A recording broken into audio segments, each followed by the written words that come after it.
उनका जोश और जज्बा बारी तरह मजरू हुआ था। घोड़ों की भी कमी वाक़ई हो गई थी। बहमन ने दरबार खास में बताया कि जो ईसाई कबीले उनके इत्तेहादी बनकर लड़े थे, उनकी भी यही कैफियत है। मारा बिन बहराम ने उन्हें एन अल्तमर में जो धोखा दिया था, उसकी वजह से वो फारिस वालों के साथ मिलने से इनकार कर सकते थे, फिर भी उन्हें साथ मिला लिया जाएगा। बहमन ने कहा, लेकिन अपने लश्कर के लिए हजारहा जवान आदमियों की भर्ती की जरूरत है। हमें अपने लश्कर में नया खून शामिल करना पड़ेगा। इन जवानों को हम बताएंगे कि मुसलमानों ने उनकी शहंशाही को, उनकी गैरत को और उनके मजहब को ललकारा है। अगर उन्होंने मुसलमानों को सफहा हस्ती से मिटा ना दिया तो उन पर जरतुश्त का कहर नाजिल होगा। उनकी जवान और कनवारी बहनों को मुसलमान अपनी लौंडियां बना लेंगे। इतने ज्यादा लश्कर की क्या जरूरत है? इमरान बिन बहराम ने कहा, इत्तिला तो ये मिली है कि हर जगह मुसलमानों की नफरी बराए नाम है। हर शहर और हर कले में हमारे अपने आदमी मौजूद हैं। शहजाद ने कहा, इस वक्त वो मुसलमानों की मुलाजमत में हैं, लेकिन उन्हें जब पता चलेगा कि फारिस की फौज ने शहर का मुहासरा किया है तो वो अंदर से किले के दरवाजे खोल देंगे। बहमन ने शेरजाद की बात पूरी करते हुए कहा, तुम झूठी उम्मीदों के सहारे लड़ाई लड़ना चाहते हो। मुझे इत्तिला मिलती रहती है, मुसलमान अपने मफ्तू और महकूम लोगों के साथ इतना अच्छा सलूक करते हैं कि उनके साथ कोई आदमी बेवफाई नहीं करता। अगर फाते अपने मफ्तू की जवान और हुसैन बेटियों की तरफ आंख उठाकर भी ना देखे और उसकी इज्जत और अमवाल को तहफ्फुज दे तो मफ्तू ऐसे फाते के साथ कभी बेवफाई नहीं करेगा। शाही खानदान के किसी फर्द ने कहा, इतने ज्यादा लश्कर की फिर भी जरूरत नहीं। ये इन सालारों से पूछें जो मुसलमानों से शिकस्त खाकर आए हैं। बहमन ने कहा, मैं तो कहता हूं कि मुसलमान जितने थोड़े होते हैं इतने ही ज्यादा ताकतवर होते हैं। मैं कोई खतरा मोल नहीं लेना चाहता। ये भी ख्याल रखें कि मुसलमान कला बंद होंगे। उन्हें जेर करने के लिए हमारे पास 10 गन्ना नफरी होनी चाहिए। मैं अपनी जवाबी कार्रवाई को फैसला कुन बनाना चाहता हूं। ये ख्याल भी रखो कि हम एक दिन में मकबूजा शहर मुसलमानों से वापस नहीं ले सकते। मुसलमान जहां मुकाबले में जिम गए वहां हमें महीनों तक बांध लेंगे। इस अरसे में खालिद अपने लश्कर के साथ वापस आ सकता है। इसके वापस आ जाने से सूरत हाल बिल्कुल ही बदल जाएगी। अगर हमारे लश्कर की नफरी कम हुई तो इस जंग का पांसा पलट सकता है। हम लश्कर तैयार करके उसे कई हिस्सों में तकसीम करेंगे और एक ही वक्त हर जगह हमला करेंगे। क्या खालिद के खात्मे का कोई इंतजाम नहीं हो सकता? कसरा के जानिशीन ने पूछा, ये इंतजाम भी मेरे पेश नजर है। बहमन ने कहा, देखभाल के लिए मैं तेज रफ्तार गेवड़ सवार हर तरफ फैला दूंगा। खालिद जिधर से भी आएगा मुझे इत्तला मिल जाएगी कि मैं इसे इराक से दूर रोक लूंगा। बहमन को वसी इख्तियारात मिल गए। उसने अपने लश्कर में इन सिपाहियों को ज्यादा तरजीह दी जो मुसलमानों से लड़ चुके थे। इसके साथ ही नई भर्ती शुरू कर दी। नौजवानों को ऐसा बेटरकावा गया कि वो हथियारों और घोड़ों समेत लश्कर में आने लगे। ईसाइयों को ज्यादा मुराद देकर फौज में शामिल किया गया। ईसाई कबीलों के सरदारों को मुद्दाएं बिला आ गया और उन्हें बताया गया कि खालिद अपने लश्कर को इराक से निकाल कर ले गया है और जो मुसलमान फौज पीछे रह गई है इसे यहीं खत्म करना है और जिंदा बच्चे रहने वाले मुसलमानों को सहरा में भटक भटक कर मरने के लिए छोड़ देना है। बनी तगल्लुब से अब ये तवक्को न रखो कि वो तुम्हारी लड़ाई लड़ेंगे। ईसाई कबीले बनी तगल्लुब के एक सालार ने फारिस के सालारों से कहा, हम एक बार फिर वो धोखा नहीं खाना चाहते जो एक बार खा चुके हैं। एन अल्तमर से मारा बन बहराम अपनी सारी फौज लेकर ना भागता तो मुसलमान वहीं खत्म हो जाते। हम अपनी लड़ाई लड़ेंगे। हमें मुसलमानों से अपने सरदार अका बिन इब्बी अका के खून का इंतकाम लेना है। हम तुम्हारी मदद और तुम्हारे साथ के बगैर मुसलमानों को शिकस्त दे सकते हैं। क्या तुम अपनी लड़ाई अलग लड़ोगे? बहमन ने पूछा, क्या ऐसा नहीं होगा कि मुसलमान हम दोनों को अलग अलग शिकस्त दे दें? लड़ेंगे तुम्हारे दोष बदोश ही। बनी तगल्लुब के सरदार ने कहा, मेरी अक्ल मेरे काबू में है। हमारा दुश्मन मुश्तरक है। हम तुम्हारे साथ होंगे लेकिन तुम पर भरोसा नहीं करेंगे। हमें खालिद का सर चाहिए। खालिद यहां नहीं। मारा बन बहराम ने कहा, वो जा चुका है, जहां कहीं भी है। ईसाई सरदार ने कहा, जिंदा तो है। हम पहले इनके उन दस्तों को खत्म करेंगे जो यहां हैं, फिर हम खालिद बिन वलीद के पीछे जाएंगे। वो खुद आ जाएगा। वो दस्तों की मदद को जरूर आएगा, लेकिन यहां मौत इसकी मुंतजर होगी। ये मुसलमान जासूस मुद्दाए में ईसाई बनकर शाही अस्तबल में नौकरी करता रहा था, इसलिए वो ईसाइयों में घुल मिल गया था। उसने सालार ज़बरकान को बताया कि आतिश परस्तों की निस्बत ईसाई कबीले खालिद के ज़्यादा दुश्मन बने हुए हैं, यहाँ तक कि उन्होंने फारिस के सालारों से कहा कि वो पीछे रही मुसलमानों पर पहला वार ईसाई कबीले बनी तगल्लुब, नमर और अयाद ही करेंगे। सालार ज़बरकान ने मुद्दाएं की ये रिपोर्ट सुनी और उसी वक्त 2 कासिद बुलाए। उन्हें कहा कि 2 बेहतरीन घोड़े लें और उड़ते हुए दुवम अल जंदल पहुंची। ज़बरकान ने उन्हें खालिद के नाम ज़बानी पैगाम दिया और सालार आला इब्न वलीद से यह भी कहना कि जब तक अंबार में आखिरी मुसलमान की सांसें चल रही होंगी, दुश्मन शहर के अंदर नहीं आ सके। ज़बरकान ने कासिदों से कहा, तो आ जाएगा तो हमें सहूलत हो जाएगी, नहीं आ सकोगे तो वो अल्लाह हमारे साथ है जिसके रसूल का पैगाम हम अपने सीनों में लिए यहां तक आए हैं। और इब्न वलीद से कहना कि दौमत्ता अल जंदल की सूरत हाल तुझे आने देती है तुई, और अगर तो वहां मुश्किल में फंसा हुआ है तो हमें अल्लाह के सुपुर्द कर, हम इसी तरह लड़ेंगे जिस तरह तेरी शमशीर के साए तले लड़ते रहे हैं। इन कासिदों को रवाना करके सालार ज़बरकान ने चंद एक और कासिदों को बुलाया और हर एक को इसकी मंजिल बताई। उन कासिदों को उन शहरों में जाना और वहां के सालारों को बताना था कि खालिद की गैर हाजिरी से आतिश परस्तों ने किया तासुर लिया है और वो हमले की तैयारी कर रहे हैं। पैगाम में ज़बरकान ने यह भी कहा कि उसने दुवम अल जंदल को कासिद भेज दिया है, अगर वहां से मदद नहीं आई तो हम एक दूसरे की मदद को पहुंचने की कोशिश करेंगे। मुसलमानों के लिए बड़ी खतरनाक सूरत हाल पैदा हो गई थी। दुश्मन के मुकाबले में नफरी पहले ही थोड़ी थी, वो भी बिखरी हुई थी। इस सूरत में कि दुश्मन बैक वक्त तमाम उन शहरों को जिन पर मुसलमानों का कब्जा था मुहासरे में ले लेता तो मुसलमान एक दूसरे की मदद को नहीं पहुंच सकते थे। दोनों तरफ बेपनाह सरगर्मी शुरू हो गई। ईसाई कबीलों के सरदारों ने बस्ती बस्ती जाकर लोगों को इकट्ठा करना शुरू कर दिया। वो इन छोटे छोटे कबीलों को भी अपने साथ मिला रहे थे जो ईसाई नहीं थे। ईसाइयों की जवान लड़कियां भी गैर मुस्लिम बस्तियों में चली गईं। वो औरतों को मुसलमानों के खिलाफ भड़कती थीं कि वो अपने मर्दों को, जो उन भाइयों और बेटियों को बाहर निकाले, वरना तमाम जवान लड़कियों को मुसलमान अपने साथ ले जाकर लौंडियां बना लेंगे। ऐसे नारे भी उन लड़कियों ने लगाए कि हम मुसलमानों की लौंडियां बने जा रही हैं। और दूसरा नारा जो बस्ती में लग रहा था वो ये था, अपने मकतूलों के इंतकाम का वक्त आ गया, बाहर आओ, इंतकाम लो। अलिफादेर मुद्दाए में फारिस के लश्कर की तादाद बड़ी तेजी से बढ़ती जा रही थी। अब लश्कर में शामिल होने वालों में ज्यादा तादाद नौजवानों की थी जो जोश से फटे जा रहे थे।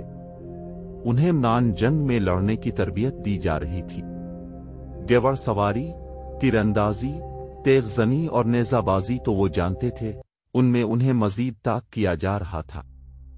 बहमन तो जैसे पागल हुआ जा रहा था।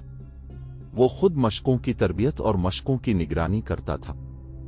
इसके साथ ही सालार उसे कहते थे कि हमला जल्दी होना चाहिए, लेकिन वो नहीं मानता था। कहता था कि खालिद वापस नहीं आएगा। अगर इसे वापस आना ही हुआ तो वो लश्कर के साथ इस वक्त यहां पहुंचेगा जब इराक की जमीन पर खड़ा होने के लिए इसे एक बालिश्त भर भी जमीन नहीं मिलेगी। मुसलमान जिन शहरों पर काबिज थे वहां की सरगर्मी अपनी नौयत की थी। हर शहर में मुसलमानों की तादाद बहुत थोड़ी थी। उन्होंने कम तादाद से कलों के दिफा की मशकें शुरू कर दी थीं। लाखों के हिसाब से 13 और पैने करने वाले बर्छे तैयार हो रहे थे। सालारों ने मुजाहिदीन का एक एक छापा मार जैश तैयार कर लिया था। उन्हें ज्यादा वक्त कलों के बाहर गुजारना और आम रास्तों से दूर रहना था।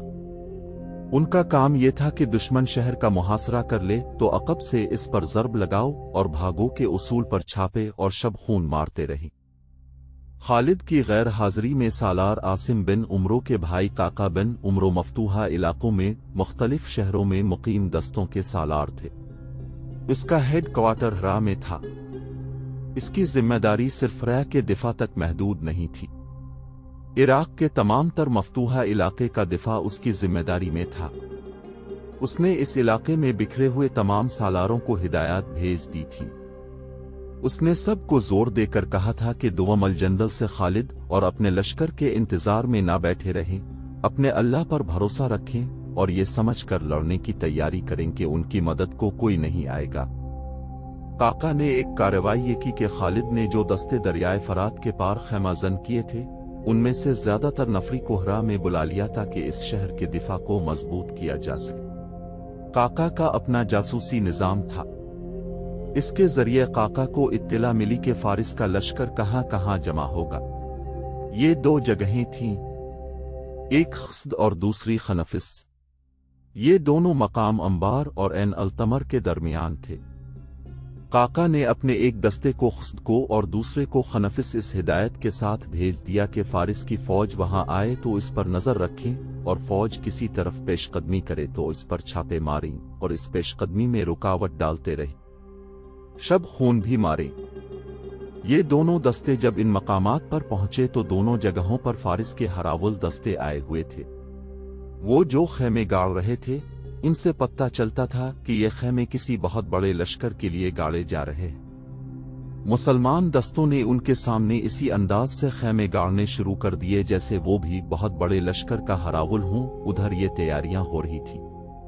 मुजाहिदीन इस्लाम को खसो खाशाक की मानिंद उड़ा ले जाने के लिए बड़ा ही तुंद तूफान अलिफाटे खड़ा हुआ था। उधर सालार ज़बरकान के रवाना किए हुए दोनों कासिद दुवम जंदल खालिद के पास पहुंच गए। उन्होंने 350 मील फासला सिर्फ 5 दिनों में तय किया था। खालिद जब दुवम जंदल गए थे तो उन्होंने 300 मील का फासला 10 दिनों में तय किया था। अब दो कासिदों ने 350 मील से ज्यादा सहराई और दुश्वार मुसाफत 5 दिनों में तय की। भूख और प्यास से इनकी जबानें बाहर निकली हुई थीं। उनके चेहरों पर बारीक रेत की तह जिम गई थी। उनकी जबानें अक्कड़ गई थीं। उन्होंने फिर भी बोलने की कोशिश की। तुम पर अल्लाह की रहमत हो। खालिद ने कहा, खुश्क जिस्मों से तुम कैसे बोल सकोगे? उन्हें खिलाया पिलाया गया तो वो कुछ बोलने के काबिल हुए। सालार आला को अंबार के सालार ज़बरकान का सलाम। एक कासिद ने कहा, वालेकुम अस्सलाम। खालिद ने पूछा, और वो पैगाम क्या है जो लाए हो? मुद्दाए में बहुत बड़ा लश्कर तैयार हो रहा है। कासिद ने तमाम तर तफसील बताई और कहा कि खालिद के दुवम जंदल के हालात इजाजत ना दें तो ना आए। दस्ते जो फारिस की शहनशाही के इलाके में हैं वो इसी तरह लड़ेंगे जिस तरह खालिद की क़ियादत में लड़े थे। खालिद दुवम जंदल पर कब्जा मुकम्मल कर चुके थे। उन्होंने वहां का इंतजाम एक नायब सालार के हवाले किया और फौरी तौर पर कोच का हुक्म दे दिया। खुदा की किस्म। मुअर्रिखों के मुताबिक खालिद ने इन अल्फाज में किस्म खाई, बनी तगल्लुब पर इस तरह झपटूंगा कि फिर कभी वो इस्लाम के खिलाफ उठने के काबिल नहीं रहेंगे। मुअर्रिखों ने लिखा है कि खालिद ने मुजाहिदीन से कहा कि इतनी तेज चुल्लू के सहरा की हवाएं पीछे रह जाएं, प्यादे घोड़ों से आगे निकल जाएं। ये एक इम्तिहान है जो बड़ा ही सख्त है। ये एक दौड़ थी आतिश परस्तों और हक परस्तों की। आतिश परस्तों को अपने ही इलाके में पहुंचना था और ये मुसाफत कुछ भी नहीं थी। हक परस्त बड़ी दौड़ से चले थे। उनके सामने सैकड़ों मीलों की मुसाफत ही नहीं थी। बड़ा जालिम सहरा था। मील हा मील की वसत में सहराई टीले थे और बाकी सब रेत का समंदर था। सबसे बड़ा मसला पानी का और इससे बड़ा मसला रफ्तार का था जो कम नहीं की जा सकती थी। नामुमकिन को मुमकिन कर दिखाना था। चांद और सितारों ने उन्हें चलते देखा, सूरज ने उन्हें चलते देखा। सहरा की आंधी भी उन्हें न रोक सकी। आंधी, सूरज, प्यास और भूख जिस्मों को माजूर किया करती है। वो जो तपते सहराओं में प्यास से मर जाते हैं, वो जो खालिद की क़ियादत में दोमत्ता अल जंदल से चले थे, وہ اپنے جسموں سے دستبردار ہو گئے۔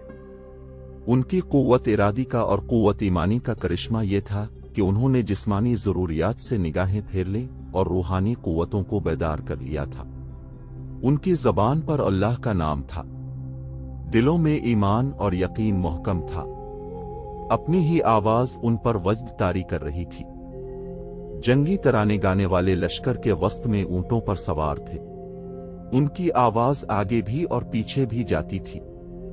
لشکر کے قدم دفوہے کی تال پر اٹھتے تھے اور یہ تال بڑی تیز تھی۔ کچھ فاصلہ طے کر کے ترانے اور دف خاموش ہو جاتے اور تمام لشکر کلمہ طیبہ کا ورد بلند آواز میں شروع کر دیتا۔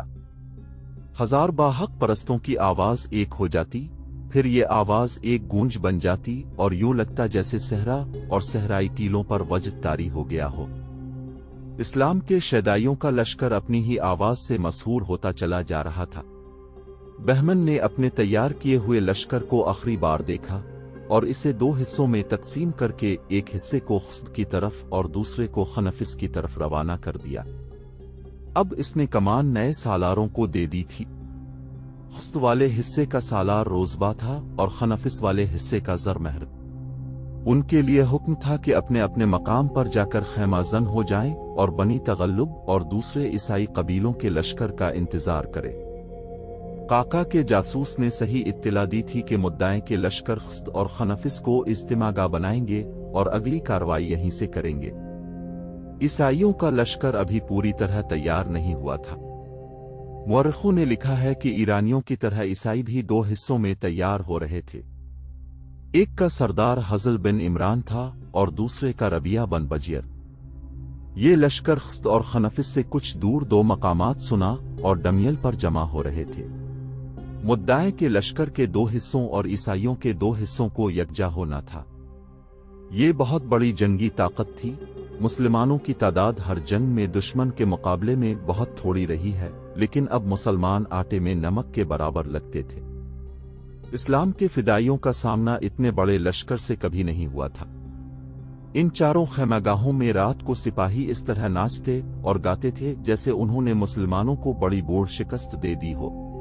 انہیں اپنی فتح صاف نظر آ رہی تھی۔ حالات ان کے حق میں تھے، نفری ان کی بے پناہ تھی، ہتھیار ان کے بہتر تھے، گھوڑوں کی تعداد بھی زیادہ تھی۔ انعام و اکرام جو انہیں پیش کیے گئے تھے پہلے کبھی نہیں کیے گئے تھے۔ مال غنیمت کے متعلق انہیں بتایا گیا تھا کہ سب ان کا ہوگا، ان سے کچھ نہیں لیا جائے گا۔ ان میں صرف ان پرانے سپاہیوں پر سنجیدگی سی چھائی ہوئی تھی جو مسلمانوں کے ہاتھ دیکھ چکے تھے۔ وہ جب کوئی سنجیدہ بات کرتے تھے تو نوجوان سپاہی ان کا مذاق اڑاتے تھے۔ ایسی ایک اور رات فارس کے لشکر نے گاتے بجاتے اور پیتے پلاتے گزار دی۔ صبح ابھی سورج نہیں نکلا تھا اور خصد کی خیمہ گاہ میں مدعے کے ایک لشکر کا ایک حصہ سویا ہوا تھا۔ انہیں جاگنے کی کوئی جلدی نہیں تھی۔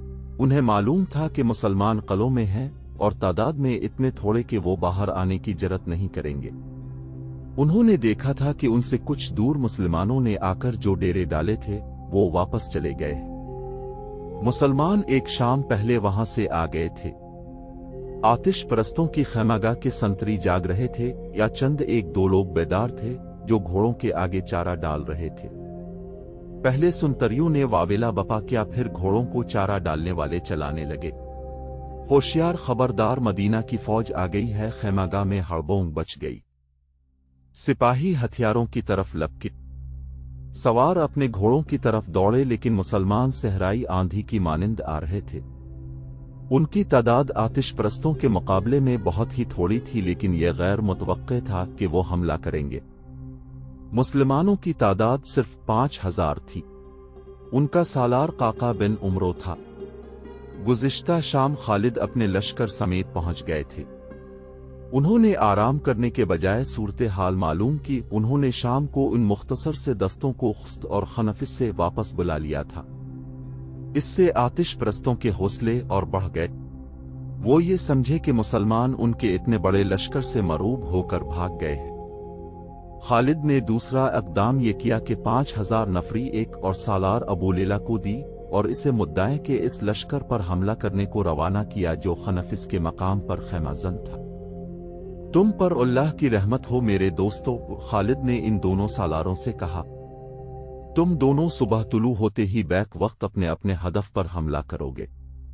खनफिस खुस्द की निस्बत दूर है। अबू लैला तुझे तेज चलना पड़ेगा। क्या तुम दोनों समझते हो कि दोनों लश्करों पर एक ही वक्त क्यों हमला करना है? इसलिए कि वो एक दूसरे की मदद को न जा सके। काका बिन उमरो ने जवाब दिया, इब्न वलीद, तेरी इस चाल को हम नाकाम नहीं होने देंगे। फतह और शिकस्त अल्लाह के इख्तियार में है। खालिद ने कहा, तुम्हारे साथ सिर्फ 5-5 हजार सवार और पियादे हैं। मैं दुश्मन की तादाद को देखता हूं तो कहता हूं कि ये लड़ाई नहीं होगी, ये छापा होगा।